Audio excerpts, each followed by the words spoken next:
Martes 34 del tiempo ordinario, 27 de noviembre de 2018. Escuchas homilías hacia una fe madura. Hola, soy el Padre Montijo y con alegría comparto mis reflexiones desde la Palabra de Dios para las homilías del tiempo ordinario. Desde la cuasiparroquia de Cristo Rey en Culiacán, Sinaloa, México. Del libro del Apocalipsis del apóstol San Juan. Yo, Juan, tuve otra visión. Vi una nube blanca y en ella a alguien que parecía un ser humano con una corona de oro en la cabeza y una hoz afilada en la mano. Entonces un ángel salió del templo y le gritó con potente voz al que estaba sentado en la nube: «Empuña la hoz y ponte a segar. El tiempo de la cosecha ha llegado ya. La mies de la tierra está madura». El que estaba sentado en la nube pasó su hoz sobre la tierra y recogió la cosecha de la tierra. Salió otro ángel del templo celestial, también él con una afilada hoz en su mano.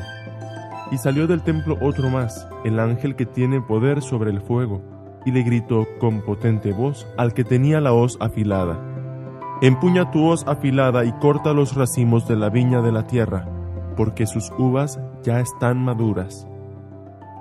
El ángel acercó su hoz a la tierra, cosechó la viña de la tierra y echó los racimos en el gran lagar de la cólera de Dios. Pisaron las uvas en el lagar, fuera de la ciudad, y del lagar corrió tanta sangre que subió hasta los frenos de los caballos en una extensión de unos 300 kilómetros. Palabra de Dios. ¿Qué es el lagar de la ira de Dios? En el Antiguo Testamento se nos muestra de diferentes formas, aunque no plenamente, qué es esta ira de Dios, que no significa la violencia, la destrucción o el rechazo de Dios hacia el mundo.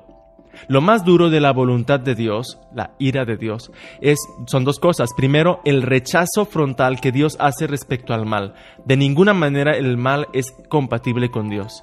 Y a pesar de que en el Antiguo Testamento se fue manifestando esto de manera bastante imperfecta, recordemos cómo, por ejemplo, movidos por esta ira de Dios, se asesinó a los enemigos del pueblo de Dios, sean hombres, mujeres o niños.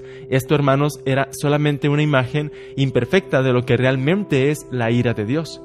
Sabemos que Dios nos pide rechazar todo pecado y cada vez que celebramos la Santa Misa iniciamos de esa forma, diciéndole que no a todo pecado y diciéndole que sí a la gracia de Dios. Reconocemos que estamos necesitados de esa misericordia divina para avanzar.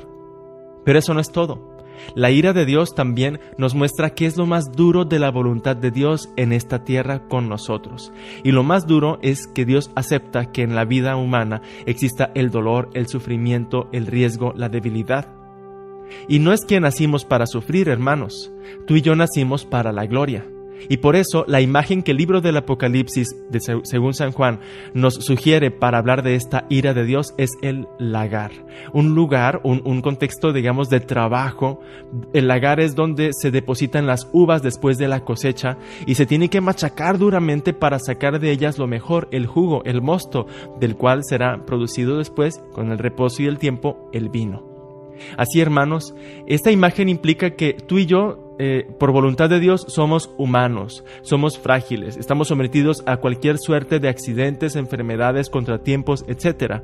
Y sin embargo, todo ese dolor y todo ese sufrimiento nos pueden permitir avanzar. Si tenemos el Espíritu Santo de Dios, nos permiten avanzar hacia la gran fiesta de Dios que ya podemos anticipar aquí en la tierra.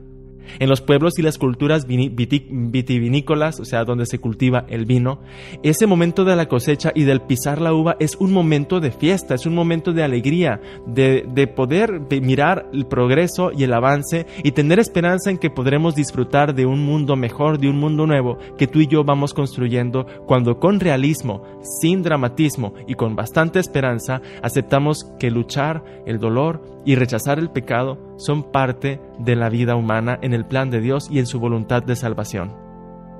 ¿Tú te rebelas o rechazas esto? Te animo a que sigas escuchando con fe y con esperanza estas enseñanzas de la sabiduría que nos transmite el libro del Apocalipsis según San Juan.